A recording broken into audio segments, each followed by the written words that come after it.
Hello everyone, I hope you all are fine. Start करते हैं हमारी कॉमन सेक्शन टीजीटी पीजीटी की series को, जिसमें हम करेंगे 90 मार्क्स को कवर। आज हम 3 टॉपिक्स करेंगे। First CDP, second English grammar और थर्ड हिंदी ग्रामर। आज हरियाणा जी के हम नहीं करेंगे क्योंकि कल ही हमने जो किया है उसको एक बार आप अच्छे से रिवाइज कर लो, उसके बाद हम नेक्स्ट टॉपिक स्टार्ट करेंगे। आज हम करते हैं मेमोरी। मेमोरी क्या है? यानी कि माइंड के अंदर जब हम कुछ स्टोर करते हैं वहाँ पे उसको बोलते हैं मेमोरी। ठीक है, ये एक हिस्सा है। मेमोरी का सीक्वेंस, यहाँ से क्वेश्चन आता है। ठीक है, मेमोरी के सीक्वेंस से सीडीपी में क्वेश्चन आता है, ये इंपॉर्टेंट है।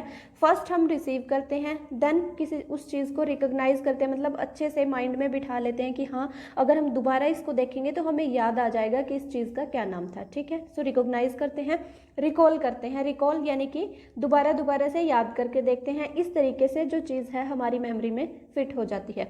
अब देखते हैं मेमोरी के टाइप्स। मेमोरी के टाइप्स हैं, वैसे तो बहुत हैं, लेकिन ये 5 जो हैं ये मेन हैं। ठीक है, इम्पोर्टेंट।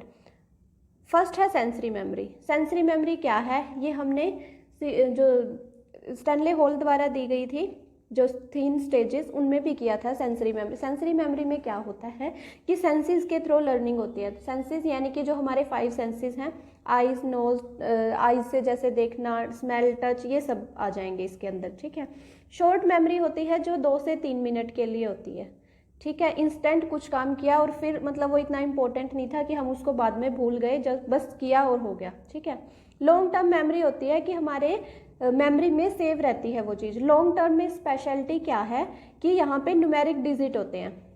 न्यूमेरिक डिजिट यानी कि मैथमेटिकल जो नंबर्स होते हैं, जैसे आधार कार्ड का नंबर हम याद रखते हैं फॉर एग्जांपल के लिए, फ़ोन नंबर याद रखते हैं। ठीक है। ये एपिसोडिक मेमोरी क्या होता है? एपिसोडिक यानी कि एपिसोड्स की फॉर्म में, जैसे कि टीवी सीरियल होते हैं, एपिसोड्स होते हैं कि एक एपिसोड में क्या क्या कहानी होगी, दूसरे एपिसोड में क्या, मतलब इस तरीके से हम याद रखते हैं एपिसोड्स की फॉर्म में, या इवेंट बोल सकते हैं, इवेंट की फॉर्म में।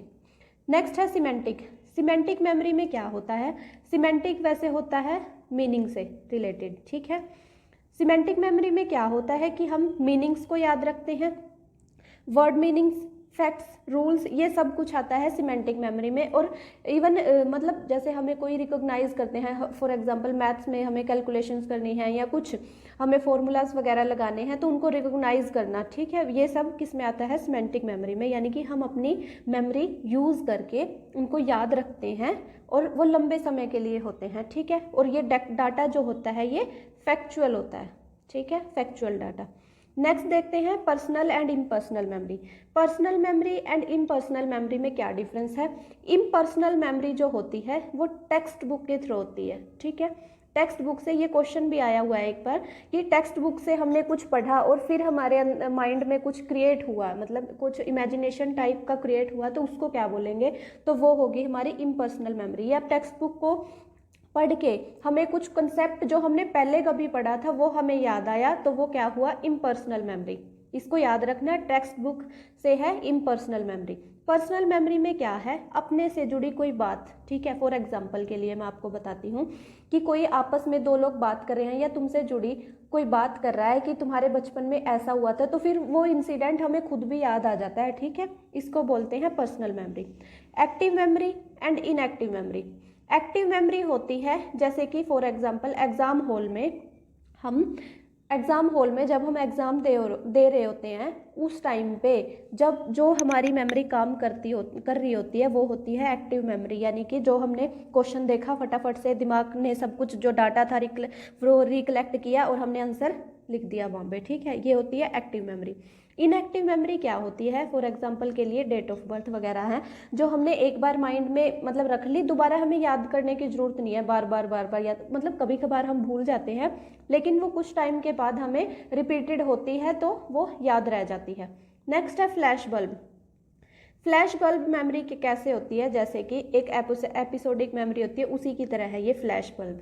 ठीक है, कोई इवेंट हमें बाय टाइम, प्लेस, क्या वहाँ पे इंसिडेंट हुआ था, कब वो हुई थी, डेट, ईयर, मतलब हर कुछ उस इवेंट से रिलेटेड हमें याद हो। ठीक है, उसको बोलते हैं flash bulb memory. For example के लिए जैसे हम कहीं ट्रिप पे घूमने गए हों, ठीक है, ट्रिप पे गए हों या टूर गया हो हमारा कभी फ्रेंड्स के साथ, ठीक है, तो वो हमें याद रहता है कि हाँ उस दिन गए थे, अगर वो मेमोरेबल है तो, ठीक है, अगर वो मेमोरेबल है तो। एक और एग्जांपल देखते हैं, किसी की लाइफ में बहुत ज़्यादा इमोशनल मोमेंट होता है, जैसे कि किसी की शादी होना, एग्जाम्पल के लिए कि शादी के दिन हम खुश होते हैं, दुखी होते हैं, जो भी शादी के दिन जो भी हमारे इमोशंस होते हैं, हमें डेट और क्या क्या सिचुएशन हुई, क्या क्या इवेंट थे, वो सब कुछ याद रहता है, ठीक है। लॉजिकल में क्या होता है, लॉजिकल मेमोरी, लॉजिकल मेमोरी में क्या होता है कि हम सिस्टमैटिक और सीक्वेंस में सिस्टमैटिक तरीके से लर्निंग करते हैं, ठीक है। जो भी किसी चीज़ को याद करने का सीक्वेंस है, उसी फ्लो में हम उसको याद करते हैं और उसी फ्लो में वो हमें याद रहती है, वो होती है लॉजिकल मेमोरी। अब नेक्स्ट देखते हैं लर्निंग। लर्निंग एक तरीके से जो मेमोरी से हमने स्टार्ट किया है, वो हमारा टॉपिक है लर्निंग। इसी टॉपिक को हम आई थिंक 2 से 3 जो सेशंस होंगे उनमें ये कंप्लीट हो जाएगा। फर्स्ट उसमें ही मैंने इंक्लूड कर दिया जो मेमोरी है, फर्स्ट तो वो हो गया इंक्लूड उसमें। नेक्स्ट लर्निंग में आ जाएगा कि लर्निंग डिसेबिलिटीज़ कौन कौन सी होती हैं, और आगे नेक्स्ट जो सेशन आएगा उसमें आएगा कि जो लर्निंग के थ्योरीज दी हैं हमारे जो कुछ साइकोलॉजिस्ट हैं उन्होंने, उनके बारे में हम पढ़ेंगे, ठीक है। तो ये अभी 1-2 दिन हमारा लर्निंग का टॉपिक ही चलेगा। सो लर्निंग डिसऑर्डर्स देखते हैं। फर्स्ट है डिसलेक्सिया। डिसलेक्सिया होता है रीडिंग से रिलेटेड, ठीक है, रीडिंग से रिलेटेड जो हमारी डिफ़िकल्टी होती है उसको बोलते हैं डिसलेक्सिया। डिसकैलकुलिया, कैलकुलिया से कैलकुलेशन कहाँ पे होती है, मैथ्स में, ठीक है। तो मैथ संबंधी जो हमारी डिफ़िकल्टीज़ होती है, फॉर एग्जांपल के लिए टाइम का हमें एग्जैक्ट कि हाँ इस टाइम आएंगे, और थोड़ी बहुत आगे पीछे हो जाता है। कुछ लोगों के साथ ऐसा होता है कि पैसे में वो जब किसी को सब्जी वाले को फॉर एग्जांपल पैसे देने होते हैं तो उनमें काउंटिंग थोड़ा सा वो कन्फ्यूजिंग हो जाती है उनके लिए। सो इस तरह की डिफ़िकल्टी को बोलते हैं डिसकैलकुलिया। डिसग्राफिया, ग्राफिया से है ग्राफ, ग्राफ यानी कि राइटिंग, ठीक है।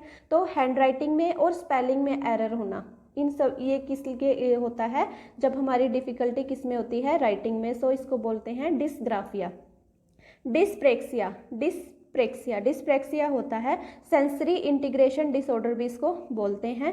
इसमें क्या होता है, फाइन मोटर स्किल्स, यानी कि जो हमारी छोटी छोटी मोटर स्किल्स क्या होता है, यानी कि फिजिकल एक्टिविटी एक तरीके से, ठीक है।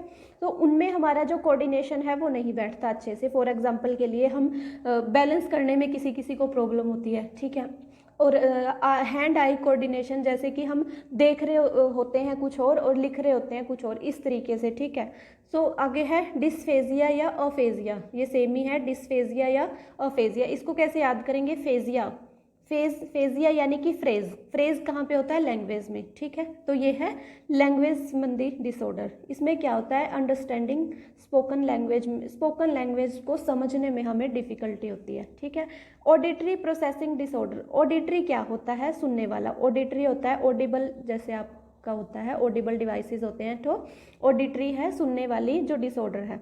इसमें क्या होता है कि हीयरिंग डिफ़िकल्टी होती है, अलग अलग साउंड्स को पहचानने में, हमें समझ में आने में, उनको अगर हमें वो सुनाई भी दे जाए, मतलब सुनाई तो देगी ऑब्वियस सी बात है, तो उनको समझने में प्रॉब्लम होती है कि उसका मीनिंग कैसे निकालें। तो इस तरीके की जो डिसऑर्डर होती है उसको बोलते हैं ऑडिटरी प्रोसेसिंग डिसऑर्डर। नेक्स्ट है visual processing disorder. Visual processing में क्या होता है, विजुअल क्या है, देखने वाला, यानी कि हमें विजुअल इंफॉर्मेशन रिसीव करने में प्रॉब्लम होती है। फॉर एग्जांपल के लिए रीडिंग मैप्स, पिक्चर्स, सिंबल्स को देख के हम मतलब उसको रिसीव नहीं कर पाते माइंड में कि इसका क्या मीनिंग है, इससे क्या कहना चाह रहे हैं, ठीक है। तो विजुअल डिसऑर्डर इसको बोलते हैं, विजुअल प्रोसेसिंग डिसऑर्डर। अब है ऑटिज्म। ऑटिज्म क्या है, एक है स्पेक्ट्रम डिसऑर्डर। ऑटिज्म है स्पेक्ट्रम डिसऑर्डर। इसमें क्या होता है, स्पेक्ट्रम यानी कि सोशल, जिस बच्चे को ऑटिज्म होता है वो सोशल नहीं होता बच्चा। एक तो बात ये, सोशल नहीं होता तो आई कांटेक्ट नहीं करता, ज़्यादा घुलता मिलता नहीं है दूसरे बच्चों से, लोगों के साथ ज़्यादा कनेक्ट नहीं होता, उनसे छुपने की कोशिश करता है, और जो चीज़ें उसके पास होती हैं उन्हीं से खेलता रहता है, मतलब उन्हीं में मस्त रहता है। इसके लिए मैं एक आपको एग्जांपल बताती हूँ। आपकी अंतरा एक सीरियल आता था, मैंने भी फर्स्ट टाइम ये वर्ड उसी सीरियल से सुना था, आपकी अंतरा। उसमें अंतरा लड़की होती है, उसको ऑटिज्म होता है, ठीक है, और वो किसी से भी ज़्यादा घुलती मिलती नहीं है और ऑब्जेक्ट्स के ऊपर ज़्यादा फोकस करती है, उन्हीं से खेलती है बस, ठीक है। नेक्स्ट है ADHD। ADHD होता है attention deficit hyper activity disorder. इसमें क्या होता है कि अटेंशन नहीं हम कर पाते चीज़ों के ऊपर ज़्यादा फोकस अच्छे से नहीं कर पाते, मतलब फोकस ज़्यादा टाइम तक हमारा नहीं बनता। नेक्स्ट है मेंटल रिटार्डेशन। मेंटल रिटार्डेशन से क्वेश्चन आ जाते हैं, ठीक है, ये वाले यहाँ से। मेंटल रिटार्डेशन से कैसे, इसी को बोलते हैं। अब मेंटल रिटार्डेशन का नया नाम क्या है, इंटेलेक्चुअल डिसेबिलिटी, ठीक है, ये ध्यान रखना, इंटेलेक्चुअल डिसेबिलिटी भी बोलते हैं। इसमें क्या है, प्रोफाउंड कौन होते हैं, प्रोफाउंड यानी कि जो बहुत ही ज़्यादा, जिनमें मेंटल रिटार्डेशन बहुत ज़्यादा है, वो है 19 या 20 IQ से नीचे। फिर आता है सीवियर। सीवियर 20 to 34 के बीच में, 20 to 35 भी लगा सकते हैं इसको, मतलब थोड़ा बहुत ऊपर नीचे चलता है इसमें। मॉडरेट होता है 35 to 49। माइल्ड होता है 50 to 69, यानी कि 50 to 70 भी लगा सकते हैं हम। मॉडरेट को हम 35 to 50 और सीवियर को हम 20 to 35 भी बोल सकते हैं, ठीक है। बिलो 20 होता है प्रोफाउंड। इनका सीक्वेंस ऐसे ध्यान रखना, आप ये वाला आपको नीचे से ऊपर जाओगे तो ध्यान रह जाएगा। सो PSM2, इसका फॉर्मूला भी ऐसे याद कर सकते हो, PSM2। P से प्रोफाउंड, S से सीवियर, M से मॉडरेट, फिर माइल्ड, ठीक है। अब इन दोनों में, अब इनके लिए जो एक्ट आए थे, इन दोनों में डिफरेंस देख लो। ओनली वो लिखा है जो इम्पोर्टेंट है और जहाँ से क्वेश्चन आपका बन सकता है। PWD एक्ट आया था पहले 1995 में, पर्सन विद डिसेबिलिटी एक्ट 1995 में, लेकिन 2016 में उसी को रिप्लेस किया गया। इसको रिप्लेस करके नया एक्ट आया, the right of person with disability act 2016 में आया, लेकिन लागू कब हुआ, अप्लाई हुआ 15 जून 2017 से। इसमें एक तो डिफरेंस ये है कि ये जम्मू कश्मीर में भी लागू हुआ था, ये पहले वाला जम्मू कश्मीर के लिए नहीं था, ठीक है। अब डिसेबिलिटीज़ इसमें थी ओनली 7 और इसमें कर दी गई 21, मतलब 3 गुना बढ़ा दी गई, ठीक है, 7 या 21 3 गुना बढ़ा दी गई। अब रिजर्वेशन, डिसेबल्स के लिए रिजर्वेशन वर्क प्लेस पे यहाँ थी 3% और यहाँ पे कर दी गई 3 से 4%। आप 4% भी लिख सकते हो, ऑप्शन में आएगा तो, ठीक है। हायर एजुकेशन में कितनी कर दी गई, 5%, ये याद रखना। अब है पेनल्टीज़। पेनल्टीज़ क्या कि अगर उनका कोई शोषण करे, जो डिसेबल हैं उनका कोई शोषण करे तो उनके ऊपर क्या पेनल्टीज़ लगाई जाएंगी। PWD एक्ट में उनके बारे में क्लियरली कुछ भी मेंशन नहीं था, लेकिन जो हमारा राइट ऑफ PWD आया उसमें इनके बारे में अच्छे से लिखा हुआ था। क्या लिखा हुआ था कि 6 महीने की जेल होगी और 10,000 रुपये फ़ाइन लगेगा अगर वो रिपीट करता है सेम एक्टिविटी को फिर से, मतलब उनका डिस्क्रिमिनेशन या फिर उनको अब्यूज़ करते हैं, ठीक है, तो दोबारा अगर वो ऐसा दोबारा करते हैं तो 2 साल की जेल, 50 से 5 लाख तक का, 50,000 से 5 लाख तक का fine. International day of PWD किस दिन मनाया जाता है, 3 दिसंबर को, ठीक है, ये याद रखना। PWD, डी लास्ट वर्ड है तो दिसंबर में, और 3 वर्ड आते हैं PWD, इसमें 3 अल्फ़ाबेट हैं तो 3 और डी से दिसंबर, ऐसे ध्यान रह जाएगा अगर आप करना चाहो तो, एज योर विश। अब स्टार्ट करते हैं इंग्लिश ग्रामर का टॉपिक, टेंस। बहुत इंपॉर्टेंट टॉपिक है, आप अच्छे से कीजिए इसको, थोड़ा थोड़ा करवाऊंगी ताकि मैं आपके माइंड में अच्छे से फिट हो जाए। स्टार्ट करते हैं टेंस। टेंसेस क्या होता है, इंडिकेट टाइम ऑफ एक्शन, ठीक है, वैसे हमने सुना होगा कि टाइम होता है टेंस, लेकिन ये होता क्या है, जो ऐसी वर्ब जो इंडिकेट करती हैं कि एक्शन है वो किस टाइम पे हुआ है, ठीक है, वो अभी चल रहा है, वो पहले हो चुका है, वो किसी की आदत है, कोई काम पहले कंप्लीट हो चुका है और अभी भी वो चल रहा है, या पहले शुरू हुआ था पास्ट में और अभी भी वो चल रहा है, तो इस टाइप से इंडिकेट करते हैं टाइम को कौन, जो वर्ब होती हैं, तो उसी को हम बोलते हैं टेंसेस। टेंसेस मेनली होते हैं 3 टाइप्स के, present, past and future. Present जो प्रेजेंट वर्तमान टाइम को दिखाए, पास्ट जो बीते हुए टाइम को दिखाए, और फ्यूचर आने वाले टाइम के लिए, ठीक है। इनके सब टाइप्स हो जाते हैं इंडेफिनेट। देखो कंटिन्यूस में क्या है, पहले ये देखो कंटिन्यूस में क्या होता है कि काम अभी भी जारी है। इसका सबसे जो याद रखने लायक चीज़ क्या है कि जिस टाइम हम बोल रहे होते हैं ना, ये काम उस टाइम भी चल रहा होता है, ठीक है, इसमें ये स्टार लगाने वाला पॉइंट है, ठीक है, कि कंटिन्यूस में क्या होता है, जिस टाइम हम बोल रहे होते हैं उस टाइम पे भी वो काम चल रहा होता है, जारी होता है। परफेक्ट में क्या होता है कि काम जो है कंप्लीट हो चुका है, ठीक है। अब इन दोनों से ही ऊपर वाले और नीचे वाला बनाएंगे। इनडेफिनेट में क्या होता है, जिसमें हमें पता ही नहीं चलता, ठीक है। इनडेफिनेट में क्या होता है, हमें पता ही नहीं चलता कि काम जारी है या कंप्लीट हो चुका है, इसलिए वो अनिश्चित है, ठीक है, हमें नहीं पता। परफेक्ट कंटिन्यूस में क्या होता है, इन दोनों का मिक्सचर, कंटिन्यूस का और परफेक्ट कंटिन्यूस का, मतलब काम के बारे में बताया जाए कि वो कभी शुरू हुआ था और अभी भी चालू है। इस टाइप की कंडीशन जो होती है उसको बोलते हैं परफेक्ट कंटिन्यूस। या ऐसे बताया जाता है कि मैंने वो काम जब कर लिया था, ठीक है, मतलब कंप्लीट भी हो सकता है वो और नहीं भी हो सकता है, ये दोनों कंडीशन होती हैं। अब देखते हैं फर्स्ट टेंस। फर्स्ट है हमारे पास प्रेजेंट इंडेफिनिट। प्रेजेंट, अब एक बार यहाँ से देख लो, इन पर्टिकुलरली एक टेंस के चार चार होते हैं ये सब, पास्ट के भी फिर ये चारों होंगे, फ्यूचर के भी ऐसे ही। तो 4 तिये 12 कितने हो जाते हैं हमारे पास, 12 टेंस, 12 टाइप्स हैं इसके। फर्स्ट देखेंगे हम present indefinite tense. Present indefinite tense कब लगता है, इसी को सिंपल प्रेजेंट टेंस भी बोलते हैं, ठीक है। जर्नल ट्रूथ, एक तो ये बात याद रखना सबसे इम्पोर्टेंट है, ठीक है। जर्नल ट्रूथ या यूनिवर्सल ट्रूथ यानी कि सार्वभौमिक सत्य है, जो बात सबको पता है, ठीक है, चाहे वो कोई है, छोटा बड़ा कोई भी है, उनको सबको पता है जो बात है, तो उसके लिए यूज होता है एक तो, ठीक है। फॉर एग्जाम्पल के लिए the sun rises in the east, sun जो है राइज होता है ईस्ट में। एक तरीके से हैबिचुअल एक्शन ये यहीं पे भी आ जाता है कि सन की हैबिट है, इसी को यहीं से कनेक्ट करके याद कर लो कि सन की हैबिट है वो ईस्ट से ही निकलता है, ठीक है। Honesty is the best policy, ये है universal statement, honest is the best policy, ये सबको पता है, ठीक है। फॉलो करना ना करना इज अ डिफरेंट थिंग, हमें पता है लेकिन कि honesty is the best policy. Habitual action क्या होता है, कोई रूटीन में कोई काम करता है, ठीक है, डेली उस काम को करता है। एग्जाम्पल के लिए I wake up at 6 AM every day, मैं डेली सुबह 6 बजे उठ जाता हूँ या उठ जाती हूँ, ठीक है।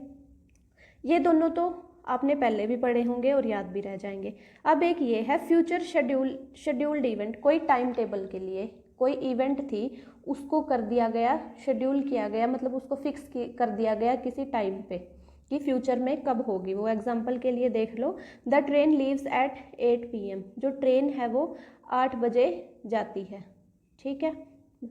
The school opens in April, जो स्कूल है वो अप्रैल में खुलता है। इसमें कहना तो ये चाह रहे हैं कि खुलेगा, ठीक है, खुलेगा की सेंस है, लेकिन आप इन सबको एक ही चीज़ से कनेक्ट कर सकते हैं, वो है हैबिचुअल एक्शन। हैबिचुअल एक्शन कैसे, देखो जर्नल ट्रूथ में भी सूरज की आदत है ईस्ट से निकलना, ठीक है, ट्रेन की आदत है कि वो 8 बजे जाएगी, स्कूल जो है अप्रैल में खुलेगा, ठीक है, वो भी मतलब उसका टाइम फिक्स है कि वो अप्रैल में ही खुलते हैं।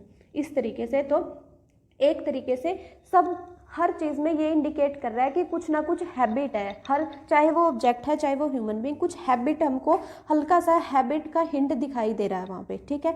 तो वहाँ पे क्या होगा, प्रेजेंट इंडेफिनिट टेंस। आगे देखो, अब इसका है स्ट्रक्चर यानी कि कैसे हम इसको लिखते हैं। ये तीनों चीज़ें जो मैंने आपको बताई ये याद रखना, किससे कैसे बताया मैंने, हैबिचुअल एक्शन से याद रखोगे कि आपको ऐसे लगेगा देखने में कि ये एक हैबिट है, ये काम है जो वो डेली होता है बस, ठीक है।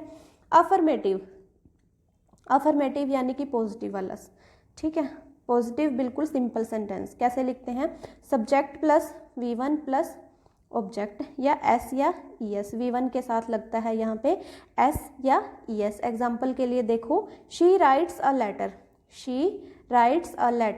ही शी इट, इन सब के साथ लगता है S या ES, ये याद रखना। और I V इनके साथ लगेगा सिंपल V1, कोई S या ES नहीं आएगा, ठीक है। देखते हैं आगे, नेगेटिव में क्या होता है, नोट लग जाएगा, लेकिन ऐसे सेंस बनेगी इसकी, she not writes a letter, ठीक है, नहीं बनती ना, she not writes a letter, तो इसके में क्या लगाएंगे, इंटेरोगेटिव में भी और नेगेटिव में भी क्या लगेगा, डू डज, ठीक है, क्या लगेगा, डू डज। एक तरीके से जो S या ES था वर्ब के साथ, हमने उसको क्या बना दिया, डू एंड डज में हमने उसको चेंज कर दिया, ये ध्यान रखना। अब इंटेरोगेटिव कैसे बनेगा, सो वो डू डज थे, उन्हीं को हम स्टार्टिंग में ले आएंगे। Does she write a letter, क्या वो एक पत्र लिखती है, नेगेटिव इंटेरोगेटिव में क्या होगा, ये बात ध्यान रखना, जो डू डज आए हैं उसके जस्ट बाद आ जाएगा नोट, ठीक है। डू डज के जस्ट बाद आएगा not, doesn't she write a letter, example, ठीक है। नेक्स्ट देखो प्रेजेंट कंटिन्यूस। प्रेजेंट कंटिन्यूस में मैंने क्या बताया आपको कि जिस टाइम हम बोल रहे हैं उस टाइम पे भी वो एक्शन हो रहा होता है। देख लो इसके एक बार, action happening during speaking. She is studying for her exam, वो पढ़ रही है अपने एग्ज़ाम के लिए, मतलब इस टाइम भी वो पढ़ रही है। टेम्परेरी सिचुएशन, टेम्परेरी सिचुएशन के लिए कैसे, एक तरीके से फिर भी आपको ऐसे ही लगेगा कि वो काम इस टाइम पे भी हो रहा है। I am living in London for a month, एक महीने के लिए मैं लंदन में रह रहा हूँ, ठीक है। ऐसे तो नहीं लिख सकते ना, I lived in London for a month. For a month जब लग गया तो वहाँ पे ईडी नहीं आएगा, ठीक है। ओनली ये फॉर अ मंथ कट जाए फिर आ जाएगा, ठीक है। और वो उससे सेंस क्या आएगी, आई लिव्ड इन लंदन, मैं लंदन में रहता हूँ, ठीक है, या रहता था, ये वाली सेंस आएगी, ठीक है। फ्यूचर प्लान्ड एक्शन के लिए, अब पीछे वाले में तो क्या था कि कोई इवेंट फिक्स की है, फिक्स यानी कि टाइम फिक्स किया है उसका, तब आएगा प्रेजेंट इंडेफिनिट। अब इसमें क्या है कि फ्यूचर की जो एक्शन है वो प्लान किया है और वो कब है, नियर फ्यूचर, उसमें ज़रूरी नहीं है कि टाइम बताया गया हमें, ठीक है। We are going to a party tonight, हम आज पार्टी जा रहे हैं, ठीक है। ये है नियर फ्यूचर के लिए, कोई एक्टिविटी होगी हमने प्लान किया है नियर फ्यूचर के लिए। एक है सिचुएशन चेंजिंग सिचुएशन, मतलब जैसे तरक्की हो रही होती है, ठीक है, तरक्की जो है वो कंटिन्यू चलती है। एग्जाम्पल के लिए तरक्की जो है वो कंटिन्यू चलती है, जो मोबाइल फ़ोन्स हैं वो अपडेट होते ही जा रहे हैं, गाड़ियाँ नई हर रोज़ नई की नई आती जा रही हैं, मतलब वो कंटिन्यूस है, जो इम्प्रूवमेंट है वो कंटिन्यू हो रही है, ठीक है। तो उसके लिए क्या आएगा कि technology is improving every day, तो वो हमारा आ जाएगा प्रेजेंट कंटिन्यूस टेंस में। अब देखो एनोइंग हैबिट, किसी की एनोइंग हैबिट मतलब बुरी आदत, किसी की बुरी आदत के लिए example, she is always complaining about her job, वो हमेशा अपनी जॉब के बारे में कंप्लेंट करती रहती है, ता है, ती है, ते है वाली, अगर आपको वैसे याद करना है, वैसे इनका कोई लॉजिक नहीं बनता यहाँ पे इंग्लिश में, ता है, ते है, ती है याद करना, बट फिर भी ता है, ते है, ती है, ये वाले जो सेंटेंस की एंडिंग होती है इनमें हिंदी में, ठीक है। और उसमें प्रेजेंट इंडेफिनेट में क्या है, मैं ये काम करता हूँ, इसमें भी ता वाली आती है, इसमें आएगी रहा है, सॉरी कंटिन्यूस में आएगी रहा है, रही है, रहे हैं, और उसमें आएगी प्रेजेंट इंडेफिनेट में आएगी ता, ते, ती वाली, ठीक है। स्ट्रक्चर देख लो इसका, I am reading a book, मैं किताब पढ़ रही हूँ, ये क्या है, affirmative. I am not reading a book, not आ गया तो नेगेटिव। इसमें क्या है, अब इनमें लगा हुआ है इज एम आर, ठीक है, इसमें क्या होता है, is M R plus V1 के साथ ING, ठीक है, ये इसका स्ट्रक्चर है, ये इसका स्ट्रक्चर है, ये याद रखना। आई am reading a book, I am reading, अब एम आता है इनमें, इज एम आर, तो इनको डायरेक्टली हम इंटेरोगेटिव में स्टार्टिंग में ले आते हैं, इनमें कोई डू डज इसीलिए नहीं लगेगा क्योंकि यहाँ पे हेल्पिंग वर्ब जो हैं वो ऑलरेडी एग्जिस्ट करती हैं, हेल्पिंग वर्ब माने इज एम आर, ठीक है, तो उनको हम डायरेक्ट आगे ले आएंगे। एग्जाम्पल के लिए देख तो, आई am not reading a book, मैं किताब नहीं पढ़ रही हूँ, नोट आ गया, ठीक है। Are you reading a book, क्या तुम एक किताब पढ़ रहे हो, ये हो गया इंटेरोगेटिव, क्वेश्चन मार्क, यहाँ पे क्वेश्चन मार्क आएगा, ठीक है, interrogative. Are you not reading a book, क्या तुम एक किताब नहीं पढ़ रहे हो। अब इसमें एक बात ध्यान रखो, जो डू डज आया था हमारा, उनके तो जस्ट बाद आ गया था नोट, लेकिन इनमें जस्ट बाद नहीं आएगा, इनमें सब्जेक्ट के बाद नोट आएगा, ठीक है, ये बात ध्यान रखना। सो ये थे हमारे दो टेंस हमने किए, present indefinite and present continuous, इनको अच्छे से याद रखना। अब देखो समास टॉपिक बहुत ज़्यादा इंपॉर्टेंट नहीं है लेकिन छोटा है इसलिए कर लो, अगर क्वेश्चन आ भी जाए तो हमारा मिस नहीं होगा, बस इतना सा है, छोटा ही है टॉपिक, कर लो ये। समास, समास होता है शॉर्ट कर देना किसी चीज़ को, इसमें देखो इसके अंग क्या हैं, पूर्व पद, उत्तर पद, समस्त पद, विग्रह। पूर्व पद क्या होता है कि फर्स्ट जो हमारा पद है पहले आने वाला यानी कि, ठीक है। उत्तर पद होता है जो बाद में आने वाला वर्ड होता है, ठीक है। समस्त पद, समस्त यानी कि उन दोनों को जोड़ के, समस्त यानी कि सब कुछ, जो इन दोनों में आया सब कुछ उसको जोड़ के जो बना, ठीक है, ये या रामपुत्र लिख दिया मैंने, राजपुत्र आएगा यहाँ पे, ठीक है। राज फर्स्ट पहला पद, उत्तर यानी कि दूसरा पद क्या है, पुत्र, और समस्त पद यानी कि इन दोनों को जोड़ के क्या बना, राजपुत्र। और विग्रह क्या होता है, अलग अलग करना, विग्रह होता है अलग अलग करना, राजा का पुत्र। अब आते हैं इसके टाइप्स पे। टाइप्स में क्या होता है, फर्स्ट ऑफ ऑल ये देख लो, अव्ययी भाव में क्या होता है, अव्ययी भाव में क्या होता है, पूर्व पद प्रधान। वैसे ये सिर्फ आपको याद करने के लिए, अगर पहचान है तो इसमें याद रखने लायक क्या है, पहचान के लिए। सेम जो वर्ड हैं वो बार बार रिपीट होते हैं। मोस्टली केसेस में आगे आता है उपसर्ग। उपसर्ग क्या होता है, जो आगे लगने वाले शब्द होते हैं उनको बोलते हैं उपसर्ग। एग्जाम्पल के लिए देख लो, आ जन्म, आ जन्म में आ लगा हुआ है। हाथों हाथ सेम सेम है। यथा समय, यथा लगा हुआ है उपसर्ग।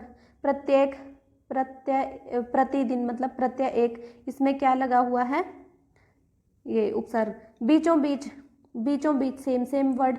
प्रति एक, इसमें क्या है, प्रति एक, प्रति लगा हुआ है, ठीक है, प्रति लगा हुआ है उपसर्ग। साफ साफ, ये बिल्कुल सेम है, सेम शब्द की पुनरावृत्ति, ठीक है, एक ही जैसे शब्द दो बार आना। और बीचों बीच, जैसे एक, जैसे दो शब्द जुड़ के जब बनाए, ये है जुड़ के वाला, ये है अलग अलग, ठीक है। प्रति वर्ष, हर वर्ष, प्रति इसमें लगा हुआ है उपसर्ग। तो इसमें हमने क्या देखा, एक तो उपसर्ग लगा होगा, दूसरा कि सेम सेम वर्ड जो है उनकी पुनरावृत्ति यानी कि वो रिपीट हो रहे होंगे। अब है द्वंद्व। द्वंद्व में क्या होता है, जैसे द्वंद्व मतलब किसी चीज़ में मतभेद होना। द्वंद्व क्या होता है, मतभेद या कंफ्यूजन होना एक दूसरे में, ठीक है। इसमें क्या होता है कि दोनों पद प्रधान होते हैं, फर्स्ट वाला भी और सेकंड वाला भी, ठीक है। ये अपोजिट भी हो सकते हैं, लेकिन एक तरीके से दोनों को कंप्लीट भी कर सकते हैं, ठीक है। ये वाली सिचुएशन होती है। एग्जाम्पल दाल रोटी एंड माता पिता। ये थोड़ा सा इसका डिफरेंस देख लो। द्वंद्व में क्या होता है, वैकल्पिक, इतना डिटेल में नहीं आएगा वैसे आपको, ये सिंपली आपको एग्जाम्पल दे दिया जाएगा और पूछेंगे कि ये किसका एग्जाम्पल है। वैकल्पिक, वैकल्पिक, वैकल्पिक में क्या होता है, विलोम शब्द। इतरेतर में होता है पूरक, पूरक यानी कि जो कंप्लीट करे। समाहार होता है जिसमें पूरी जाति समाहित हो। वैकल्पिक का एग्जाम्पल देखो, देवासुर, देव और सुर दोनों ही अपोजिट हैं, देव और असुर, ठीक है, अपोजिट है ना, असुर अपोजिट। धर्माधर्म, धर्म, धर्म एंड अधर्म दोनों एक दूसरे के अपोजिट हैं। लाभ हानि एक दूसरे के अपोजिट हैं। जय पराजय एक दूसरे के अपोजिट है। सो ये है विलोम शब्द वाले वैकल्पिक जिनको बोलते हैं। इतरेतर में क्या आएगा, पूरक मैंने कहा, जो कंप्लीट करेंगे। अन्न जल, अन्न जल मतलब खाने के साथ पानी पीना, एक तरीके से कंप्लीट ही कर रहा है। शिव पार्वती, माता पिता, हरि हर, ठीक है। पूरी जाति को जैसे रुपया पैसा, पूरी जाति को, पूरी करेंसी को इंडिकेट करता है। घास फूस यानी कि उनका खाने वाला चारा जानवरों का, तो पूरी जाति को। जन्म मरण, जन्म से लेकर मृत्यु तक पूरी लाइफ जर्नी को इंडिकेट कर रहा है, इस तरीके से। कर्मधारय में क्या होता है, अब देखो कर्मधारय में जो पहला पद है वो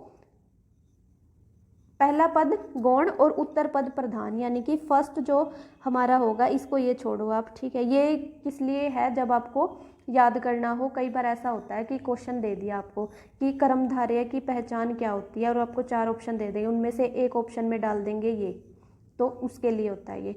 इसमें सिंपली देखने के लिए क्या है कि इसमें उपमेय उपमान विशेषण विशेष्य वाला कंसेप्ट होता है, ठीक है। एग्जाम्पल के लिए देखो, काला सूट, काला क्या है, विशेषता यानी कि विशेषण, और विशेष्य क्या है, सूट, सूट की विशेषता बताई गई है। या इन दोनों के पीछे लगता है उपमेय विशेष्य, तो इसको ध्यान रखना है ऐसे, ठीक है। एक और एग्जांपल देख लो, महाकवि। इसमें जब हम विग्रह करते हैं, विग्रह करते हैं तो जो जैसा वाले वर्ड बीच में आते हैं। एग्जाम्पल देखो, महाकवि महान है जो कवि, पीताम्बर पीला है जो अंबर, ठीक है। अब देखो नेक्स्ट, बस इतना ही किया। अच्छा, नेक्स्ट जो हमारा थोड़े बहुत बचते हैं 2-3, वो हम करेंगे उसमें नेक्स्ट जो सेशन आएगा। वैसे मैंने यहाँ पे बहुब्रीहि भी लिखा था, पर वो शायद उसकी पिक लेना मैं भूल गई, तो बहुब्रीहि वैसे बता देती हूँ। बहुब्रीहि में क्या होता है, बहुब्रीहि में होता है, पिक आपको मैं भेज दूंगी अलग से कल, कोई बात नहीं, कल वाली वीडियो में करवा दूंगी। बहुब्रीहि में क्या होता है, हमें ऐसा लगेगा कि ना तो पूर्व पद प्रधान होगा ना उत्तर पद, ऐसे लगेगा कि तीसरे ही कोई प्रधान है। मतलब जैसे कि मोस्टली इसमें आते हैं देवी देवता, ठीक है। देवी देवता जैसे कि घनश्याम, घन कौन होते हैं? बादल, जैसे घनश्याम, बादलों का ये किसके लिए यूज़ हुआ है? घनश्याम वैसे कृष्ण के लिए यूज़ होता है, लेकिन बादल भी होते हैं, ठीक है। इस तरीके से पीताम्बर, पीताम्बर में क्या है? अब पीला है जो अंबर, ठीक है, पीले हैं जो अंबर, और पीले हैं वस्त्र जिसके, पीला है जो अंबर मतलब आसमान के लिए भी, ठीक है, और पीला है जो अंबर आसमान के लिए, पीले हैं अंबर जिसके, जिसने पीले वस्त्र पहने हुए हैं। ये दो सेंसेस में यूज होता है, ठीक है। तो ये किसके लिए, जैसे ऐसे हमें एग्जाम्पल देंगे और उनमें निकलेगा क्या कि किसी भी भगवान के लिए भी यूज हो रहे हैं वो, और वैसे भी मतलब हैं, ठीक है। जैसे पीताम्बर दो दो सेंसेस में यूज होता है। इस तरीके से हमको ऐसे लगेगा कि तीसरी ही किसी चीज़ के बारे में बात कर रहे हैं। जैसे जो सेंटेंस में जैसे पीला अंबर है, पीला है जो अंबर, अब ये किसके बारे में बात कर रहे हैं? वो मतलब ऐसा लगेगा हमें कि किसी और चीज़ की बात कर रहे हैं, जो यहाँ पे दिया गया है इसके अलावा किसी और चीज़ की बात कर रहे हैं, ठीक है। तो वहाँ पे क्या होगा? बहुब्रीही, मतलब बहुत सारे मीनिंग, एक तरीके से दो को छोड़ के बहुत सारे मीनिंग, यहाँ से ऐसे याद रख सकते हो आप, ठीक है। एग्जाम्पल के लिए है इसमें घनश्याम, गजानन, ठीक है, गजानन, गजानन आई थिंक उसके लिए यूज़ होता है, इंद्रदेव के लिए। हाथी किसके पास होते थे? तो इस टाइप से हैं, मतलब तो ये ध्यान रखना आप। आगे बहुत सारे इंपॉर्टेंट टॉपिक्स आएंगे जिनको हम कवर करेंगे। आज दोपहर में मैं कोशिश करूंगी आपके लिए एक स्ट्रेटजी वीडियो बनाऊं, जिसमें कि आपके कमेंट्स वगैरह का रिप्लाई होगा, और जो भी आपके डाउट्स होंगे वो सब मैं क्लियर कर दूंगी कि क्या क्या हमारे प्लान्स हैं नेक्स्ट आने वाले जो दिन हैं उनमें 45 डेज सीरीज़ में हम क्या क्या करेंगे।